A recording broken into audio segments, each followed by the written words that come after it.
Boa galera, beleza? A luz da injeção eletrônica, estabilidade, ABS, EPC e pneu baixo acendendo em um Virtus TSI, né? Claro, não vai de ver não, pode ser o sensor de velocidade do ABS. Passamos o aparelho nesse carro e sabe o que deu? O módulo do ABS é uma peça cara, bote aí seu 4, 5 mil reais aí. Mas para dar um diagnóstico com precisão, o que a Necac faz, meu irmão?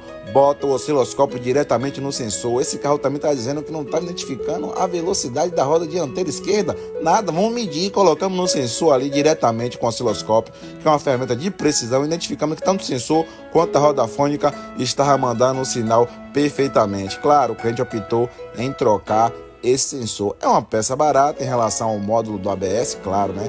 Não é anos-luz de barato.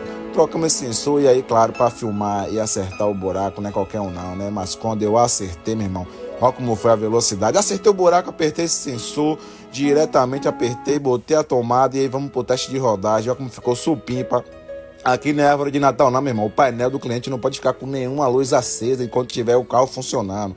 E aí botamos o aparelho aí, ó, nenhuma avaria. E imagine se trocasse o módulo do ABS, uma peça cara. Bote aí seus 5 mil reais, mas aqui tem que ter um diagnóstico com precisão. Então, galera, se você gostou, curta aí, segue o canal, que isso aí ajuda muito, que mais dicas dessa virão. Não vá de ver no módulo do ABS não, pode ser um sensor, uma sujeira. Vou segue a dica aí, beleza?